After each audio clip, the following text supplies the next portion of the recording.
sauvons le Congo. Tokoki kotika jamais munguna o aza même na kati ya Congo aya ko bebisa biso mboka na biso. Na kati ya FRDC tozana oyo babengi DEMIAP, ils allaient renseignement militaire. Baza ba expert na renseignement militaire. Do bango bakoki koyeba nani aza infiltré. O asalaka que non de connivence avec les rebelles M23 ceux qui na banani ba bebisaka ba faciliter balkanisation parce que bitumba tozanango ezapo ba multinational moko bazana sima ba entreprise multinational bazana sima na mindele moko bazape na sima pour que Congo na biso bakatango biteni yango nde biso peuple congolais toi ko boya jamais toki kotika même 1 cm et que na Rwanda et que na Ouganda jamais tokotika kango jamais. C'est pourquoi lorsqu'il y a des évidences que il y a même ceux qui ba députés songolo pakalabaye baza soit disant des connivences na ba rebelles mais ils doivent être interpellés mais parce que mais Assemblée nationale parce que l'Assemblée on a ba service nyoso ezalaka na kati. Vous comprenez? Donc le châtiment dont nous faisons allusion, ça doit commencer au niveau de l'Assemblée nationale. Et dans l'Assemblée nationale, en même temps que moi investigation et à cause au niveau de l'Assemblée nationale, quand c'est des miap à côté ba combo ya ba impliqué ba ebani. To ba filer bango malem to jali quand même na ba service de renseignement za makasi ba koki koyela biso ba évidence to ba élément ya solo pour que batuana ba yeba nako kangama. Merci beaucoup Ndeko Landry. Tobanda Paneko, parti du Nouvel-Élan du Congo, le 20 mai 2017. Très bien. Jour pour jour, les lots, ça 5 ans. Au début, tu as créé parti politique en 2017, mais 2018, élection, Maponami, de Kobena Kayumba, sur 80 candidats au Alignaki, Nabimaki, Ngamoko. Très bien. C'était très difficile. Nango ko senga.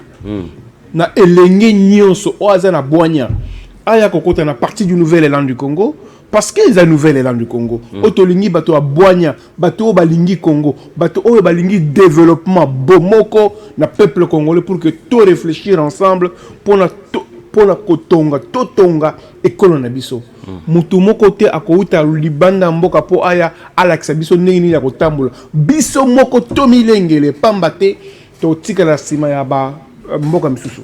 Ndeko Landry ya solo lelo to uti lisusu ko proroger état de siège pendant 15 jours lisusu. Donc ebele na yoka ki nungu lelo na assemblée na plénière à lelo ba député nationaux bazaki na boule ya koboya prorogation à lelo. De comment ti moi discussion président Mbosso a bondeli ba député to proroger parce que bo tu ko yeba que non lobby o tu ko leka tata mokozeko le Félix Antoine Tshisekedi a uta kokutana ba sénateur. Pour nous connaître que dans une ou 10 jours, une semaine ou 10 jours, notre table ronde pour nous réévaluer l'état de siège. Parce que Bobo Sénaté qui m'a pour la mise en 2023. Très bien. Donc, Togo qui continue dans l'état de siège, le sous-souté, ce qui nous entrevoyons les élections en 2023.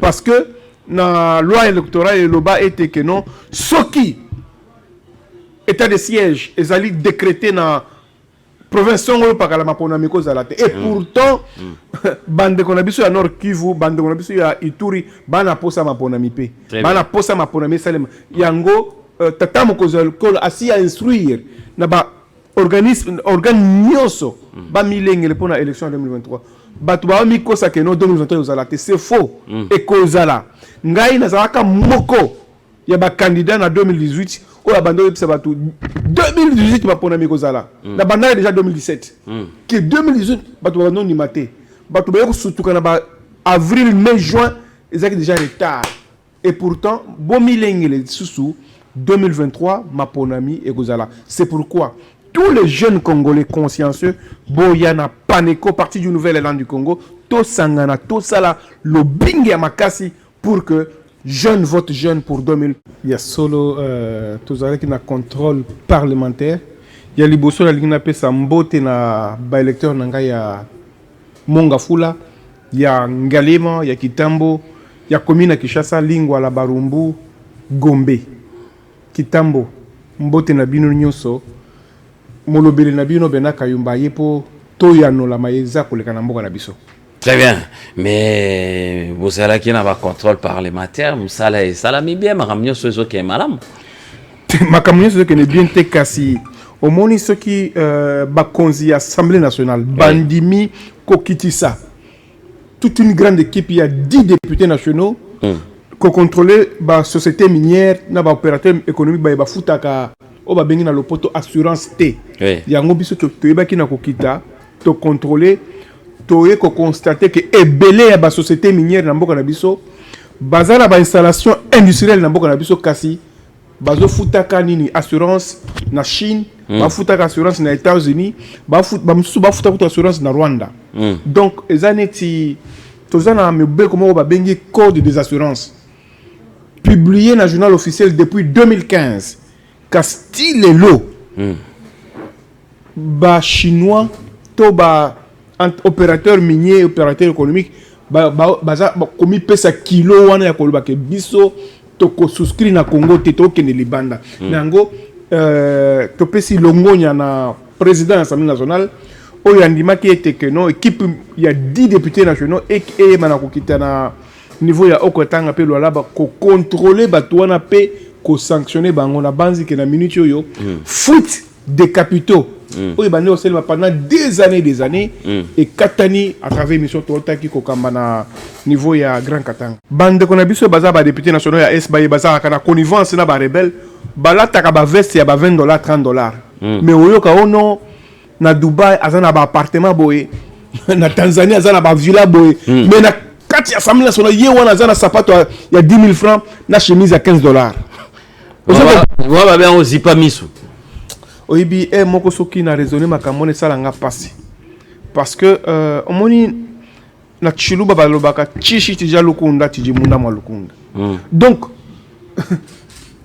eloko ile qualité so eboma qualité c'est ça na kati wana donc on se rend compte que même na kati ya Assemblée nationale baye o ba ko bebisa réputation ya Assemblée nationale ya mboka na biso on pouvait comprendre que ça ba paya ba Ougandais moko boy ba Rwandais moko boy ba ya na mboka na biso pour que ba bebisa biso mais ba Congolais biso moko c'est bien c'est quand même inadmissible ko ebi que naza parmi les rares députés nationaux oyo aza kopesa quand même compte rendu ya maye oyo eza koleka na niveau ya Assemblée nationale oyebi tokitaka na biso sur terrain kasi na nzela ya bilili tozali ko atteindre des millions de Kinois même baye oyo baza na circonscription na ngate ya Lukunga na Tchangu ba kolanda biso na Moamba ba kolanda biso na Funa ba kolanda biso do bana Lukunga ba privilégié parce que molobele na bango ayaka quand même ko ça la compte rendu oyebi étape de siège na liboso zaki nango mabete kasi na minute comme minute moi cop parce que des millions de dollars et akobimaka poto si ça bitumaka aussi la té wana liboso c'est vrai tata mo conseil ko la otaki ko remplacer ba commandement militaire na niveau ya Nord Kivu na Ituri kasi ba soda ya CCT wana e akosenga na chef d'état-major général a remplacer les biso bango ba baza soki na Sankuru balongwe Sankuru Baké Nord Kivu, bato Nord Kivu, Baké Sankuru. Donc, mutation, on a tout permutation, et comme ça là que, bah moi, copo et ça les marque chaque fois des années, à niveau à Nord Kivu, to Ituri aussi la nango, parce que au moins à contence, to boyo kani koye bana, ya ba tuana et comme ça là que no big touma aussi la té. Je me pose une fois les questions. Ça fait depuis 1994.